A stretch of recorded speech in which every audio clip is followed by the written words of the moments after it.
मेरा नाम शालिनी है और मैं एक 26 साल की नई नवेली बहू हूँ। मेरी रंगत दूधिया गोरी है और नैन नक्श इतने नाजुक और कोमल हैं कि ससुराल में सब मुझे नाजुक कोमल कली कहकर पुकारते हैं। मेरी और मेरे पति नकुल की शादी को अब 2 साल पूरे होने को हैं।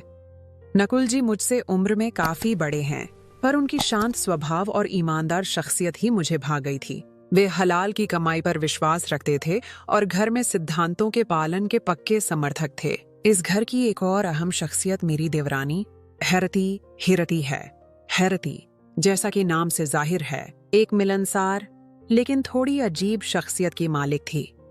जब मैं इस घर में ब्याह कर आई तो हैरती ने पहले ही दिन से मेरा जोरदार स्वागत किया।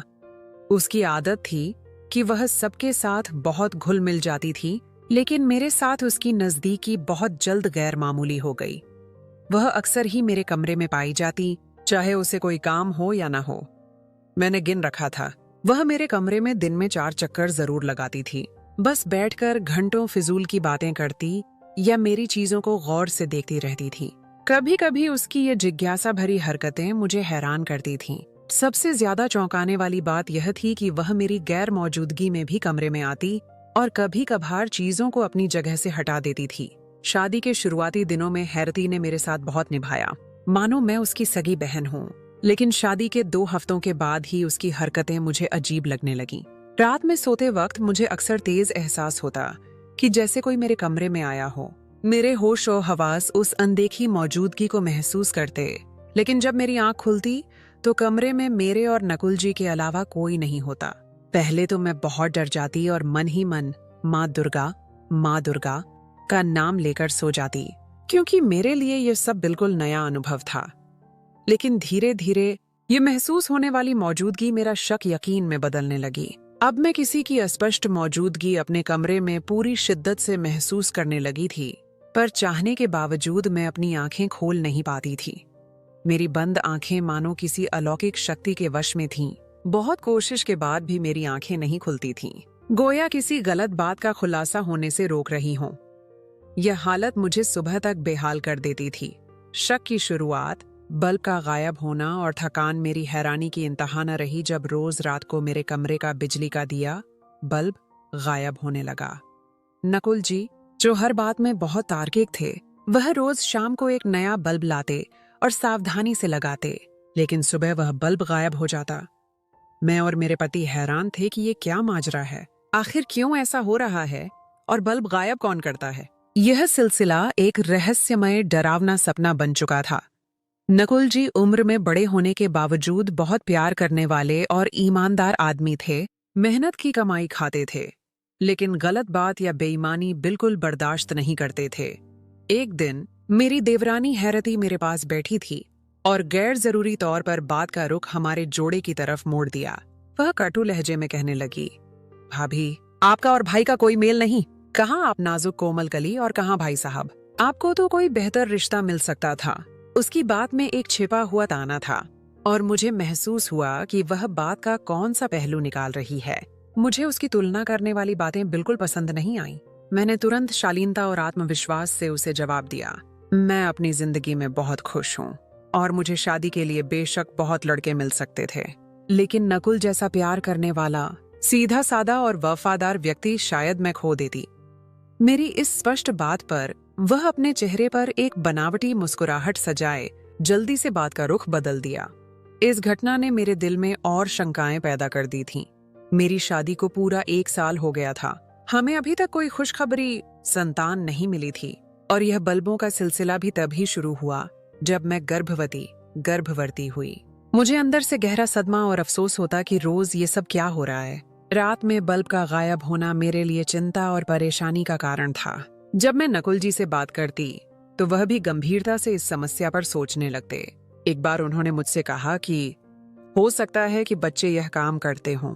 नकुल जी का इशारा मेरी देवरानी के बच्चों की तरफ था, जिन पर उनका ध्यान कम रहता था। मेरे देवर के 2 बच्चे थे, एक बेटी 10 साल की और एक 15 साल की। दोनों ही सांवली रंगत की थीं। मेरी देवरानी उन पर तरह तरह की महंगी क्रीम लगाती, लेकिन कोई फर्क नहीं पड़ता और फिर उसने ऊब कर सब कुछ अपने हाल पर छोड़ दिया था। मेरे गर्भवती होने की खबर ने घर में अस्थायी खुशियां बिखेर दी थीं। लेकिन उसी दिन से मेरे कमरे से रोज रात को बल्ब गायब होने लगा। मैंने इसके पीछे का राज पता लगाने की बहुत कोशिश की, पर मैं नाकाम रही। मुझे नींद में अक्सर तेज महसूस होने लगा कि कोई मेरे पास बैठा है या कमरे में टहल रहा है, लेकिन मैं खुद में इतनी हिम्मत नहीं जुटा पाती थी कि अपनी आंखें खोल सकूं। सुबह मैं फिर से वैसी हो जाती, नॉर्मल, लेकिन अंदर से थकान और घबराहट का शिकार होती। मुझे खुद समझ नहीं आता था कि मेरी हालत क्या है। मैं बहुत डरी सहमी रहने लगी थी। दिल और दिमाग अजीब और गरीब वहमों में घिरे थे। कभी यूं ही बैठे बैठे गुमसुम हो जाती। मैंने इस रहस्यमय सिलसिले के बारे में अपनी माँ को सब बताया। माँ ने मुझे पुराने अनुभवों की रोशनी में सलाह दी। अपनी देवरानी पर नजर रखो बेटी, पराया घर है, सावधानी जरूरी है। मैंने भी माँ की बात से सहमति जताई। मेरी देवरानी की एक और खास आदत थी कि रोज रात को वह मुझे अपने हाथों से तेल की मालिश करती थी। वह कहती थी कि गर्भ में शरीर को आराम पहुंचाना जरूरी है। न जाने उसकी मालिश में कैसा जादू था। वह जैसे ही मालिश करती, मैं गहरी नींद में सो जाती और मुझे कोई होश न रहता। मैं बहुत हैरान रहती जब अक्सर नकुल जी मुझे देर से उठने का ताना देते कि सारा दिन सोती रहती हो और पति का कोई ख्याल नहीं। मेरा दिमाग उलझा हुआ था, क्योंकि जब मैं सोकर उठती तो शरीर अजीब सी थकान का शिकार रहता।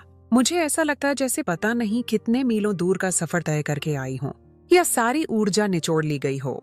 लगातार होने वाले अजीब और गरीब वाकयों ने मुझे कुछ सोचने के लायक कहाँ छोड़ा था। मेरी तार्किक सोच खत्म होती जा रही थी। अनिश्चितता का माहौल, बढ़ती दूरियां और चाय का राजरोज के बल्ब गायब होने के पीछे जो भी वजह थी वह छिपी हुई थी। मैं बस उन वजहों को जानना चाहती थी। कौन है जो बल्ब रोज रोज गायब करता है, और सिर्फ मेरे ही कमरे के बल्ब गायब करने के पीछे उसका क्या मकसद हो सकता है। इन बातों ने ही मुझे बेहद परेशान कर रखा था, क्योंकि यह कोई मामूली बातें नहीं थीं जिनको मैं भूल जाती। मेरे गर्भवती होने से इसका क्या ताल्लुक है, मेरा भूल से भी ख्याल किसी तरफ न जाता। मैं अंदाजा नहीं लगा पाती कि इस सब के पीछे क्या मकसद है, क्योंकि अटकलें तो वहां होती हैं जहां पुख्ता सबूत हों, और मुझे तो अभी किसी बात का इल्म ही नहीं था। हाँ, बस इतना पता था कि यह सब घटनाएं मेरे गर्भवती होने के बाद से शुरू हुई हैं।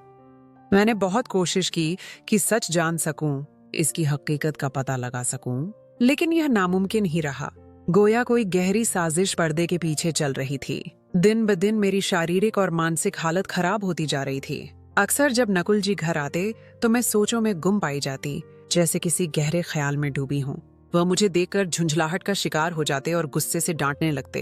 यह तुम हर वक्त किन ख्यालों में गुम रहती हो और कोई काम नहीं तुम्हें।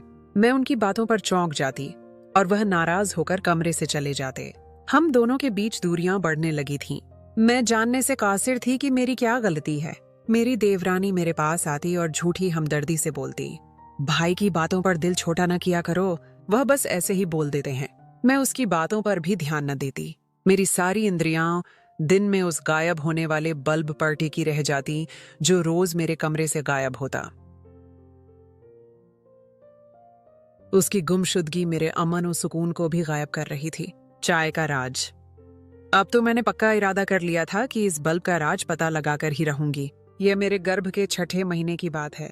मेरा हौसला जवाब देने लगा था, लेकिन इरादा पक्का हो चुका था। एक दिन मेरी देवरानी मेरे कमरे में आई और मुस्कुराते हुए बोली, भाभी, आज मैं आपको अपने हाथों की कड़क चाय पिलाती हूँ।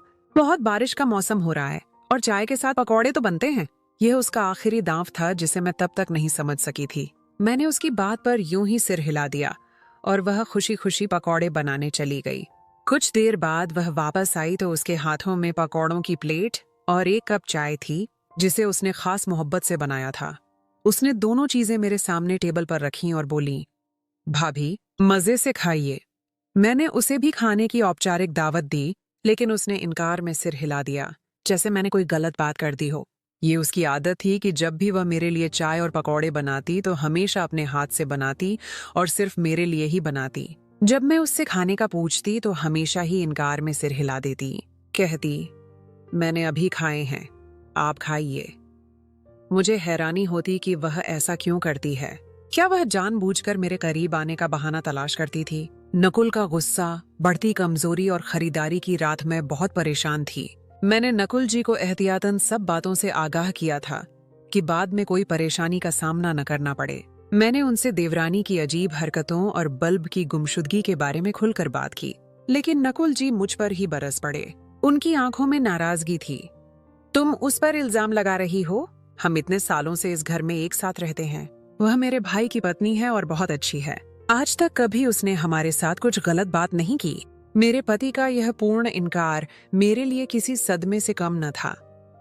मैंने उनकी बात पर खामोशी इख्तियार कर ली, क्योंकि मैं जानती थी कि वह बिना पुख्ता सबूत के मेरी किसी बात पर भी यकीन नहीं करेंगे।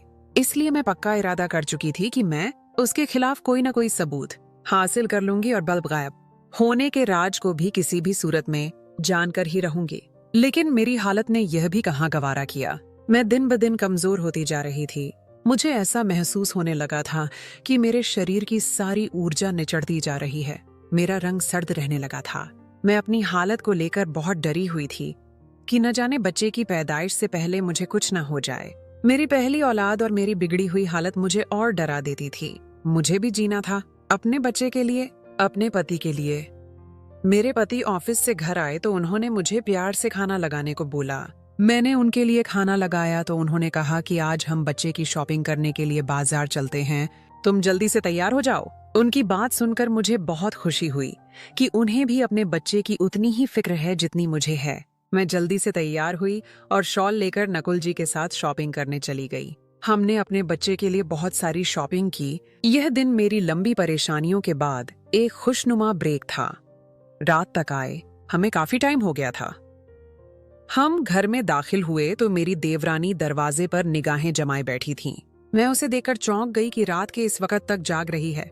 हमें देखते हुए अत्यंत बेचैनी से कहने लगी, भाभी, आपने आने में बहुत देर कर दी है।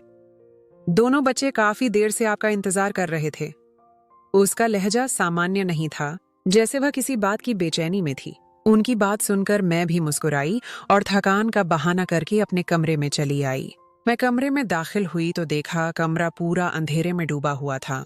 अचानक मुझे ऐसे लगा कि जैसे मेरे पैरों तले कोई चीज कुचल गई हो। वह आवाज और एहसास बहुत स्पष्ट था। मैंने डरकर चीख मारी और फौरन बाहर की तरफ भागी। सामने से ही नकुल जी आ रहे थे। मैं रोते हुए उनसे लिपट गई और बोली कि कमरे में कुछ है। वह मुझे लिए कमरे में दाखिल हुए तो कमरा अंधेरे में डूबा हुआ था।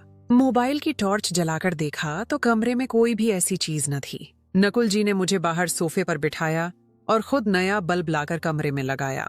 नकुल जी मुझे डरा हुआ देखकर अपने साथ कमरे में लाए और चारों तरफ दिखाने लगे, देखो, यहाँ पर कुछ भी नहीं है। तुम अंधेरे की वजह से डर गई होगी। लेकिन मुझे पूरा यकीन था कि जो मैंने देखा और महसूस किया वह मेरा वहम नहीं हो सकता। मैं अक्सर यही सब नींद में भी महसूस करती थी।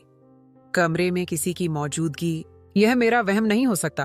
पर मैं नकुल जी को कैसे समझाती? उन्हें तो मेरी किसी भी बात पर यकीन ही नहीं होता था। दिन ब दिन बढ़ते बल्ब वाले वाकये को लेकर वह खुद भी बहुत संजीदा रहने लगे थे।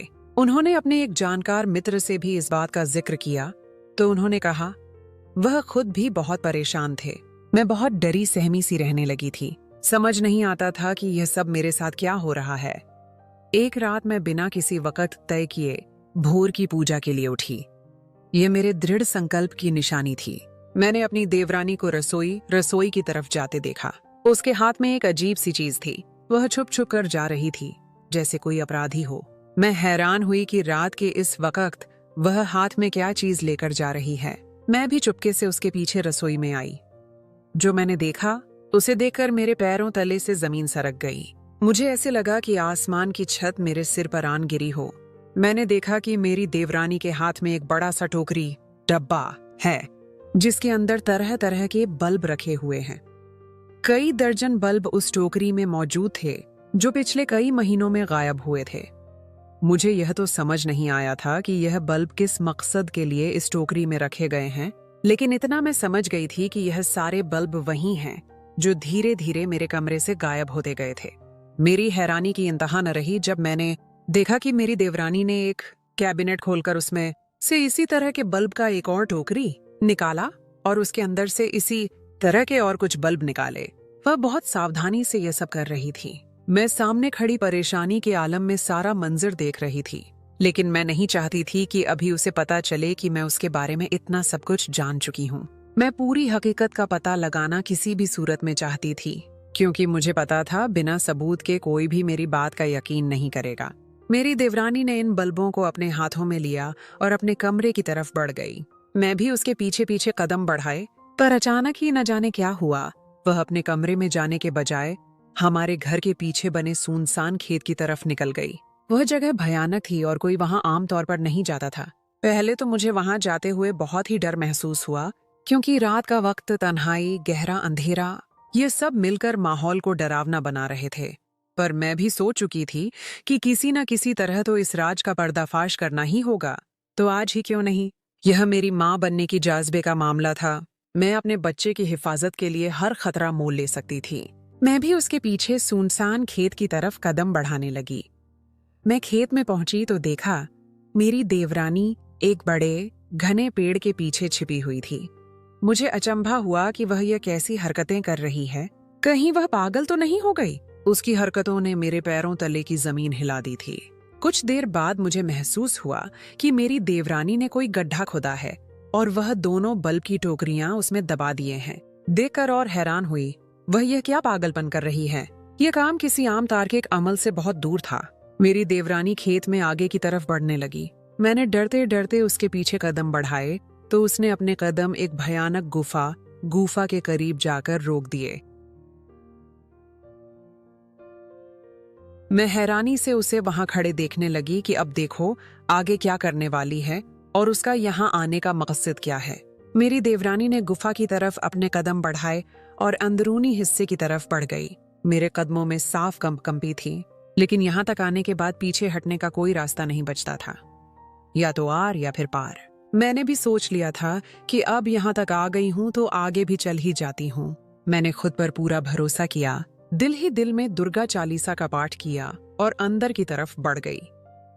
ईर्ष्या का जहर, काला जादू और बदले का रास्ता। जब मैं गुफा के अंदर दाखिल हुई तो मेरे सामने रूह को दहला देने वाला मंजर था।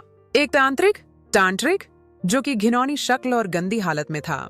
आसपास फैली इंसानी खोपड़ियों और अजीब व गरीब चीजों को देखकर कुछ मंत्र पढ़कर फूंक रहा था। मुझे ऐसे लगा जैसे अभी मेरी जान किसी भी वक्त निकल जाएगी। ये कैसी कयामत मैं अपनी आंखों से देख रही थी। मेरी देवरानी के यहाँ आने का मकसद अभी भी एक राज ही था, जिस पर से पर्दा उठना बाकी था। मुझे उस तांत्रिक की शक्ल से अत्यंत नफरत महसूस हुई। वह अजीब घिनौने और वहशी अंदाज में कुछ मंत्र पढ़ पढ़कर खोपड़ियों पर फूंक रहा था। तभी मुझे मेरी देवरानी की नफरत से भरी आवाज सुनाई दी, जिसने सारे राज खोल दिए। तांत्रिक, जैसे आपने कहा था मैंने बिल्कुल वैसे ही किया है। मैं पिछले 6 महीनों से इसके कमरे के बल्ब उतारकर आपकी बताई हुई जगह में दफना रही हूँ, लेकिन मुझे अभी कोई फर्क नजर नहीं आ रहा। वह दोनों तो हंसी खुशी अपनी जिंदगी गुजार रहे हैं। मैं जो चाहती थी वह तो अभी भी नहीं हुआ। मैं इसका पीछा खत्म करना चाहती थी, लेकिन वह अभी तक सलामत है। क्या मैंने इसके लिए इतनी मेहनत की थी?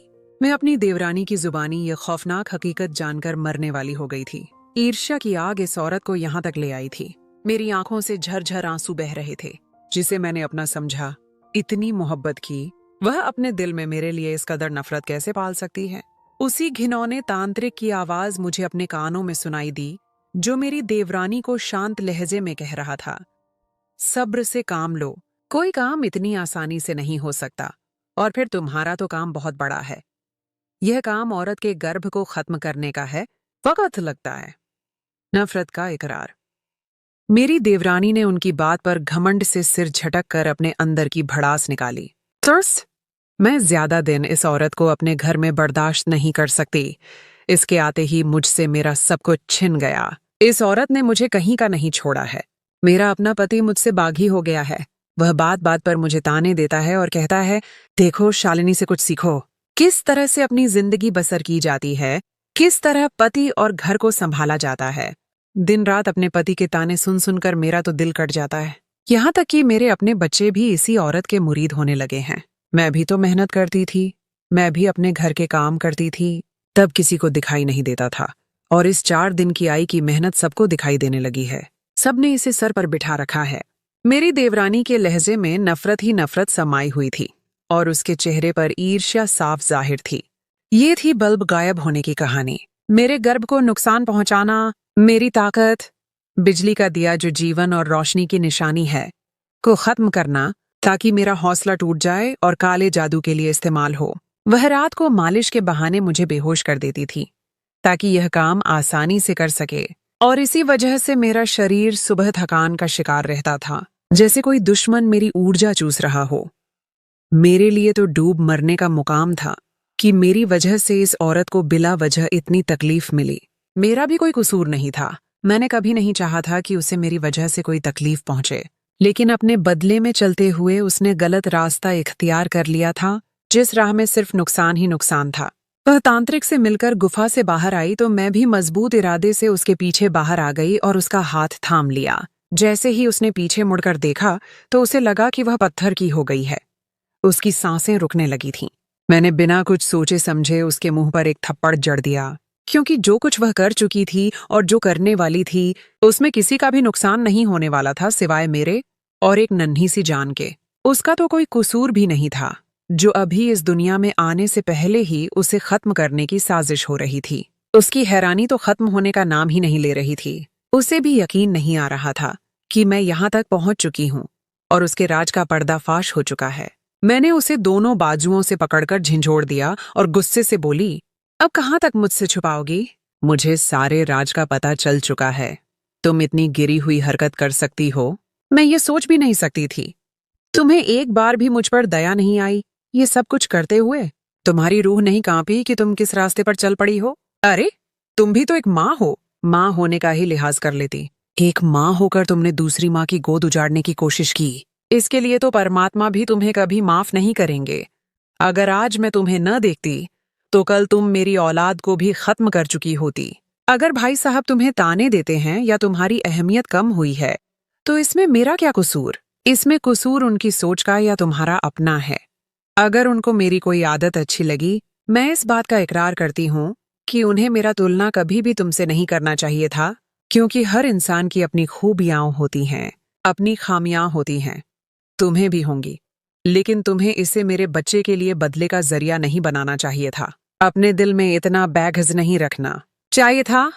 निजात का रास्ता, अगर तुम्हें मुझसे कोई समस्या थी तो तुम मुझे एक बार बताकर तो देखती। मैं खुद तुम्हारे रास्ते से हट जाती, कभी तुम्हें अपनी शक्ल न दिखाती। लेकिन जो रास्ता तुमने इख्तियार किया उसमें सिर्फ तुम्हारे लिए नरक का रास्ता था और कुछ नहीं।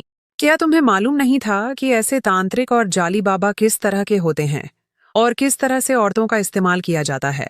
जरूरी नहीं होता कि हर भगवा कपड़े में बैठा इंसान भी अपने आप को ज्ञानी कहने लग जाए, क्योंकि ज्ञान सिर्फ ईश्वर की जात के पास है, उसके सिवा किसी के पास भी नहीं।